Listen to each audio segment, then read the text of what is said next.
Humanidade. Será que falta humanidade para as pessoas hoje? Olha, eu tenho certeza que o nosso convidado de hoje vai nos dizer muito sobre isso. Ele é um palestrante, eu vou dizer que é humanitário, talvez. Um homem que leva consigo a doutrina espírita e não tem nada a ver com espíritos, né? Vamos falar um pouquinho disso? Vamos lá. Vamos. É isso, ó. Jefferson Sotero, meu grande amigo, que prazer recebê-lo aqui hoje. Aqui no programa Humanos, que prazer, cara. Para mim é um grande prazer, mano, fazer parte desse programa hoje, de poder conversar um pouco sobre a doutrina espírita, falar sobre a vida, que eu acho que é o que mais importa pra gente viver, né?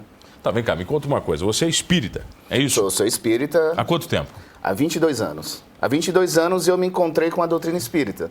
Na verdade, quando se falava de espíritos, de doutrina espírita, para mim era um assunto que não me fazia sentido. Mas num determinado momento da minha vida, onde eu me encontrei com a dor muito forte, a porta da doutrina espírita se abriu para mim através da minha mãe, né? Ela já frequentava as casas espíritas. Eu fui aluno marista, né? Fui criado dentro da Igreja Católica, sou batizado na Igreja Católica. Mas num determinado momento ali da minha vida, eu estava num conflito muito grande, principalmente vinculado ao álcool, e a doutrina espírita entrou como uma esperança para mim, né? Então muita gente diz assim, você vai pela doutrina, pelo amor ou pela dor. Eu cheguei pela dor, vinculado ao álcool. Então o primeiro momento foi um momento de eu me equilibrar, né? Depois que eu me equilibrei com a doutrina espírita, eu passei a segunda fase, que é a fase da doação. Aquilo que eu aprendi e compreendi na minha vida, eu passei a doar para as pessoas através das palestras, dos estudos, que a gente pode contribuir com a sociedade. Você está morando há 17 anos em Criciúma, é isso? 17 anos em Criciúma. Você chegou aqui pela dor também? Pela dor. Meu irmão antes já tinha vindo para cá, uns 3 anos antes desses 17 anos, né? Meu irmão vai fazer 20 anos aqui. E eu estava trabalhando numa empresa e perdi o emprego. E aí eu entrei num processo de depressão e me vinculei ao álcool. E aí estava só em festa, farras e álcool e estava totalmente perdido, desregrado. E aí meu irmão disse assim, tu vai matar a mãe, né? Aí eu disse, cara, tá difícil sair daqui. Aí ele fez uma proposta para mim de eu vir morar em Criciúma. E aí, graças a Deus, eu aceitei essa proposta e aqui eu transformei bastante a minha vida, principalmente quando eu comecei a frequentar novamente a doutrina espírita. Porque lá em Recife eu já frequentava a doutrina espírita. Mas chegou um momento, assim, no momento da demissão, isso acontece com muita gente, é que você se vincula a uma religião, mas você tem a vida fora da religião. Então, naquele momento que eu entrei no meu processo depressivo, escolher continuar na doutrina espírita, eu viver na farra e na festa e no álcool, eu preferi a farra, a festa e o álcool. E me afastei completamente da doutrina espírita. Mas quando eu voltei para cá, eu comecei um processo de novo de me reerguer, aí eu encontrei novamente a doutrina espírita e ali foi o meu alicerce. Mas quando você vira palestrante, você falou uma coisa para mim, você é um palestrante humanitário, é isso? É humanista. Humanista, isso? O que é um palestrante humanista? Humanista, na verdade, a gente cuida do ser humano em si, né? Porque eu faço as palestras espíritas e dentro das casas espíritas, a gente fala da filosofia espírita, dos pontos básicos da doutrina espírita. Mas através dessas palestras espíritas, eu fui convidado por uma empresa aqui da nossa região a fazer uma palestra sobre a paciência, não é? E que eu não falasse sobre termos espíritas. E aí, quando eu cheguei nessa empresa... Mas por quê? Porque o preconceito deles, alguma não, coisa? É porque, não chega a ser preconceito, mas é quando você vai falar de uma religião dentro de uma empresa ou dentro de uma instituição, várias pessoas são de outras religiões. Então, eles gostariam que eu não defendesse a religião espírita nas minhas palestras, mas que eu levantasse um tema de paciência que tocasse o ser humano. E aí foi desenvolvido esse trabalho. Hoje eu faço várias palestras dentro das empresas, escolas, instituições, falando sobre o ser humano, falando sobre a importância dessa transformação moral, sem a gente precisar falar dos pontos básicos da doutrina espírita. Como é que você conseguiu se reerguer? Como passou de alguém com problema, de alguém nas trevas, podemos dizer assim, para alguém da luz, alguém para a luz, sabe assim? Como é que foi essa passagem? É importante isso as pessoas saberem, é o seguinte, porque todo mundo quer tirar a pessoa do problema, não é? Então, assim, você encontra uma pessoa que está numa grande dificuldade na vida, vinculado a vícios, e todo mundo quer ajudar. O problema é que aquela pessoa ainda não despertou, não é? Então, o meu despertar foi aqui em Criciúma, quando eu estava sozinho num quarto, não é? Eu vim morar aqui com meu irmão um tempo, depois eu fui morar sozinho com 2 amigos, e quando eu morava com esses 2 amigos, eu estava passando uma situação muito difícil. E aí eu disse, meu Deus, acho que é melhor acabar com tudo. Então, o pensamento suicida, ele veio na minha mente, muito forte, como se fosse assim, eu não consigo me desvincular desses meus problemas, eu não consigo mais me desvincular do álcool, e eu preciso parar com isso aqui. E aí foi quando despertou o interesse realmente de eu me livrar daqueles problemas. Porque até então você só escuta do externo. e você não tem uma conclusão íntima que você precisa mudar. Quando eu despertei, eu encontrei minha ex-esposa, né, a Sandra, que para mim é a pessoa mais maravilhosa que tem na minha vida, depois da minha mãe ali, né? Infelizmente a gente não conseguiu seguir o casamento, mas por opção dos dois ali. Mas foi junto com ela e a minha mãe que eles me levaram para a doutrina espírita. Só que aí eu queria sair. Mas você não foi, eu imagino que você não foi muito feliz a primeira vez. Assim, ó, antes de vir aqui em Criciúma, na doutrina espírita, eu fui lá no Nordeste. Mas já era bacana lá, legal? Já era bacana, assim, você ia, mas era uma coisa assim, bem mais jovem, não era o que fazia muito sentido para mim, porque ele tinha que transformar a tua vida. E aí Emmanuel, um espírito que se comunicava pelo Chico, ele chama da dor evolução. A dor evolução é quando você abre mão daquilo que você gosta por um processo evolutivo. Quer dizer, eu tinha que abandonar determinados tipos de amigo, eu tinha que abandonar determinados lugares para que eu me mantesse firme. E essa mudança eu não queria fazer antes. Então eu só fui perceber realmente que eu precisava me livrar quando eu estava lá no fundo do poço. Ô Jefferson, por que as pessoas não conseguem enxergar as reais razões dos seus problemas? Orgulho e egoísmo. É a chaga da humanidade. A gente, na verdade, acredita que a gente consegue dar a volta, que a vida tem que ser do nosso jeito, não é? Então, quando você confia muito em você, e é importante você confiar, mas você não faz a autoanálise. Você não faz uma reflexão do processo. Tem uma história bem interessante, espero que dê tempo da gente contar aqui, é bem rapidinho, que vem uma pessoa caminhando numa planície, certo? E lá na frente ele não está vendo, mas tem 2 ladrões. E em cima tem um monte, e tem uma pessoa em cima desse monte observando a cena embaixo. Não é? A diferença é que quem está embaixo está caminhando, mas não está vendo o futuro. Então ele vai seguindo os seus passos, sem fazer uma reflexão, sem buscar um conhecimento. Quando menos espera lá na frente, tem um problema sério. Não é? Ele é assaltado, ele está vinculado ao álcool, às drogas, só que tudo começou nos primeiros passos. Quando você sobe o monte do conhecimento, você começa a perceber que, opa, esse caminho aqui lá na frente vai me prejudicar. Então, essa peça-chave na vida da pessoa é quando ela passa a refletir mais sobre si mesma. Mas você fala isso como se fosse fácil. Por isso tem a dor. Como se fosse fácil olhar para dentro e enxergar a origem dos meus problemas. Isso não é fácil. Não, por isso que é o instrumento da dor. Aí entra a doutrina espírita, para mim. Porque muita gente encontra o sofrimento, a dor, como algo punitivo. Não é? E nós, na doutrina espírita, nós encontramos a dor como uma oportunidade de reflexão, uma oportunidade de mudança. É uma professora que faz você refletir como você está caminhando. Então, muita gente diz assim, pelo amor, pela dor. A dor é essa oportunidade. Então, se a gente não passar por momentos de dor na nossa vida, nós não refletimos ela. Nós só vamos viver no piloto automático. Então, imagine você pegar um carro, liga o piloto automático e vai vivendo. Né? Só que daqui a pouco você perde o controle dele e bate. Então, realmente, a gente tem que ter o controle da nossa vida para que a gente possa ter o melhor equilíbrio. E muitas vezes sair de onde a gente está. Né? As pessoas não... Você conhece muita gente que não aceita a dor? Ah, bastante. A revolta é muito grande. E como é que você consegue lidar com essas pessoas? Primeiro é o seguinte, ninguém impõe nada a ninguém. O que é depressão para mim? A depressão para mim é uma grande escuridão. Né? Quando você entra num processo de dor e sofrimento, você escurece. Aí eu lembro muito do Chico Xavier quando falam para ele, Chico, né, que falavam para ele quando ele estava encarnado, o que você fala para as pessoas quando estão chorando muito no desespero na morte de um ente querido? Ele diz o seguinte, eu não falo nada, eu abraço e choro junto. Porque tem momentos de dor que a pessoa não está pronta para refletir alguma coisa. Ela quer chorar. Por isso que em determinados momentos a gente tem que consolar, tem que acolher. Mas você tem que orientar, esclarecer um processo de mudança. Então aí que tá, muita gente não quer sair desse ponto. Ela não quer acordar para um novo conhecimento. E saber que muitas vezes, depois daquela dor, a vida aparece para ela de uma forma melhor, diferente. Mas é a tempestade. Né? Saber suportar a tempestade é que muitas pessoas não querem. E ela vem. Eu queria que você falasse para quem está em casa, como é que essa pessoa, quem está nos vendo agora, consegue identificar que ele está num momento de crise? Porque muitas vezes eu não sei que eu estou num momento de crise.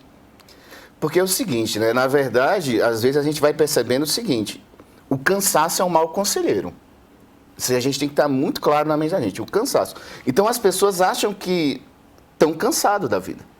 Né? Então quando você vai percebendo que você está cansado da sua relação, quando você está cansado dos lugares e das pessoas, você quer sair dali. Então, se você está cansado do seu casamento, você quer sair do seu casamento. Quando você está cansado do seu trabalho, você quer pedir demissão. Quando você está cansado da vida, você quer se matar.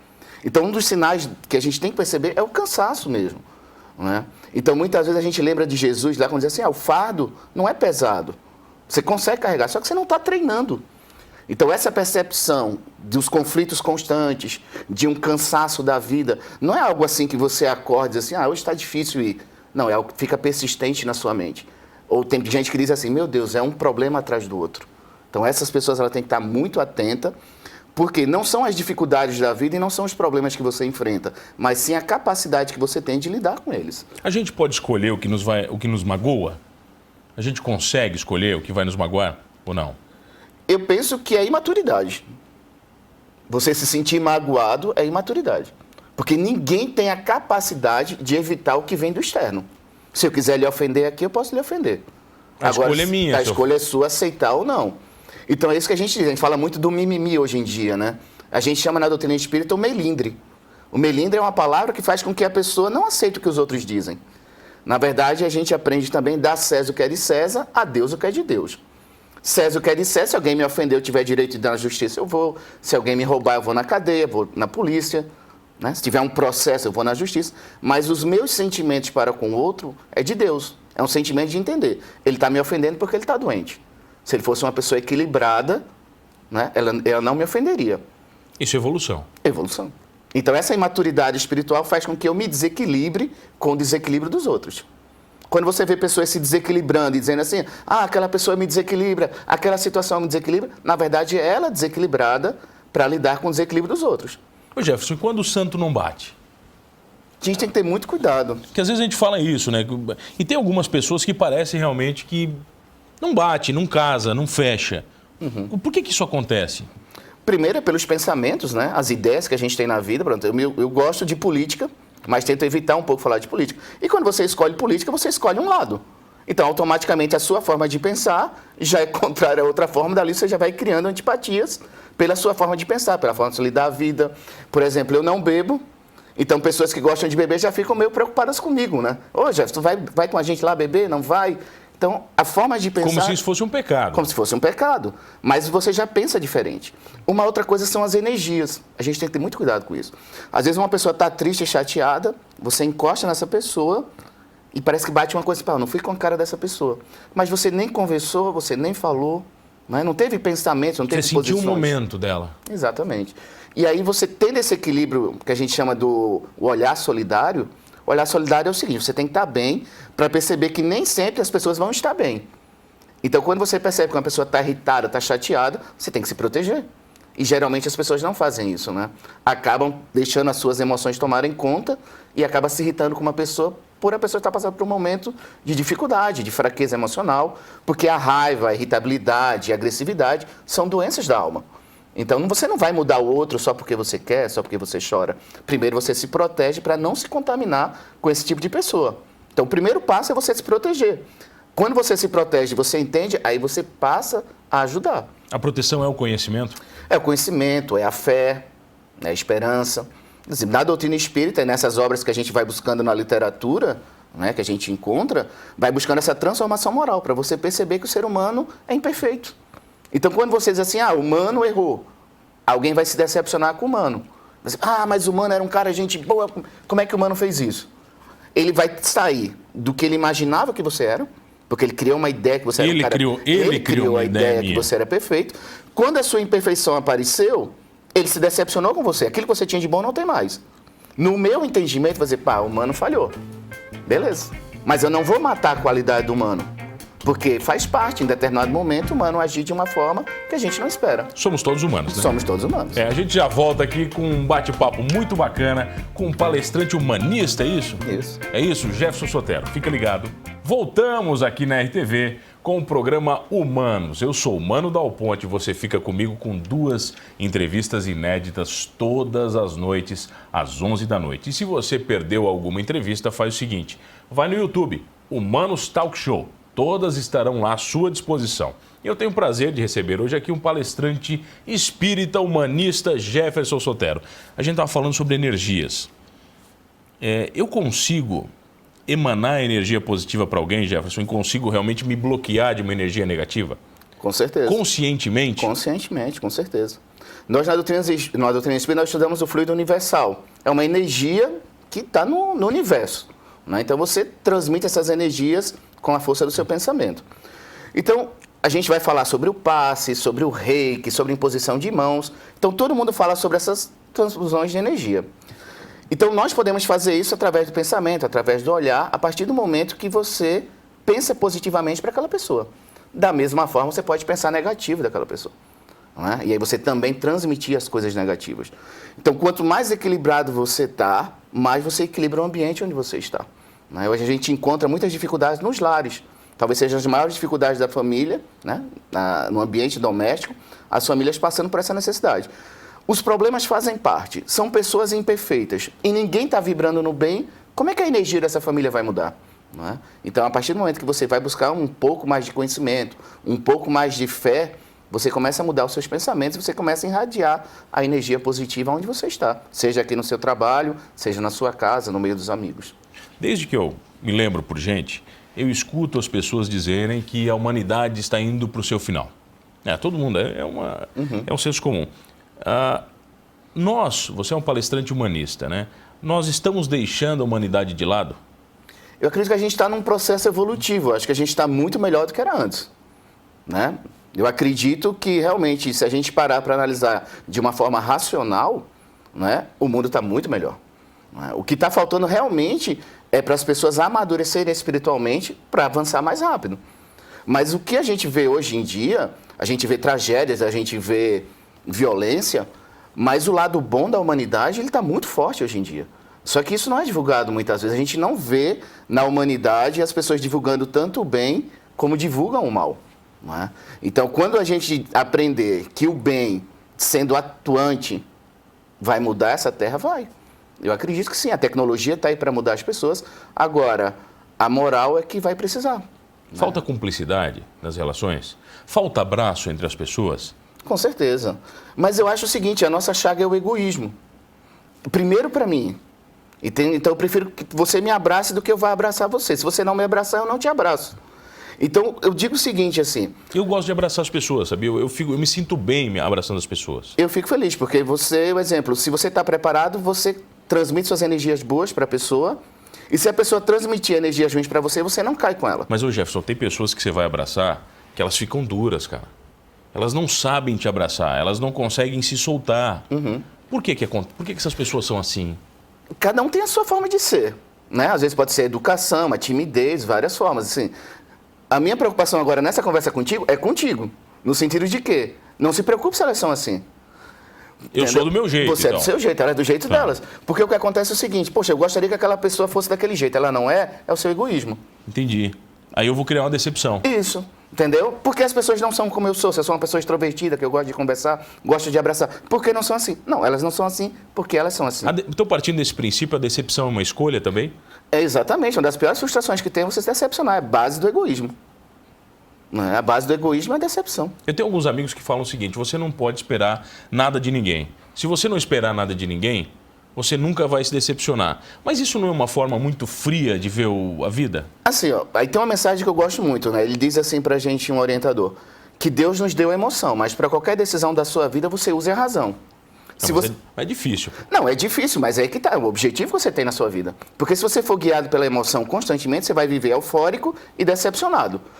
Porque a emoção vai te levando. E você vive num mundo onde as pessoas são extremamente imperfeitas, que ela pode ser uma pessoa extremamente agradável com você hoje, e amanhã, por algum motivo, ela não ser. Se você levar pela emoção, você perdeu a amizade. E muitas vezes a culpa não é minha, né? Exatamente. A culpa é dela, do momento que ela está vivendo. Exatamente. Mas a frustração e a decepção, geralmente, é de quem sente. Porque a pessoa é assim. Não sei se fica claro para todo mundo. Eu não posso querer que a pessoa seja ou tenha um padrão que eu espero. Ela é assim.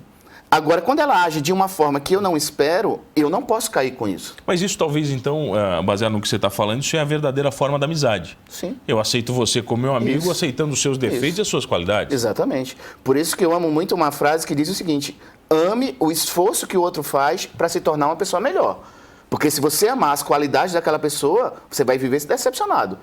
Porque, como a gente falou, a gente cria a ideia que o humano é um cara perfeito. Pá, o humano é um cara da TV, o cara do rádio, a gente é um cara legal. Só que chega na rua, num dia lá no restaurante, o mano tá irritado por alguma coisa do dia a dia e não consegue ser aquele cara feliz. Né? Automaticamente você cria, tipo, o cara não é bacana. O cara não é bacana. Mas, na verdade, o mano é os dois juntos. Tem os dias da felicidade, tem o dia da alegria e tem os momentos de tristeza e de dor. E se eu não tivesse a capacidade de fazer essa separação e esse entendimento, eu vou viver decepcionado com o mano. Né? Aí, no outro dia, o mano vem me abraçar totalmente feliz. Ô, cara falso. Ontem ele estava mal comigo, hoje ele está feliz. Então, na verdade, eu tenho que começar a entender que nem todo mundo é um padrão todo momento. Nas suas palestras, quando você termina, as pessoas vêm conversar com você e dizem: Jefferson, você mudou a minha vida? Cara, assim, eu já escutei muitas coisas assim também, mas o principal que eu escuto nas minhas palestras, nas espíritas ou fora do movimento espírita, você não precisa bater tanto. Porque você bate muito? É, porque eu bater é o seguinte, eu faço com que as pessoas reflitam que a maior dificuldade é nossa. É porque a gente chega para criticar os outros, a gente chega para criticar a política, a gente chega para criticar o pai, a mãe, o irmão, mas na verdade a gente para de olhar para dentro da gente. Isso não é um escudo? Com certeza. A gente usa isso como escudo, é mais fácil. É o orgulho. O orgulho nos protege, a gente não aceita que as pessoas venham para a gente. Então nós nos consideramos sempre pessoas melhores, não assumimos os nossos erros, as nossas dificuldades, as nossas imperfeições e acabamos acusando o mundo todo. Realmente o mundo e as pessoas nos atacam, mas a gente não pode evitar isso. A gente tem que começar a se tornar pessoas melhores. E a gente só se torna pessoas melhores quando a gente começa a olhar para dentro da gente. A culpa dos nossos problemas é nossa?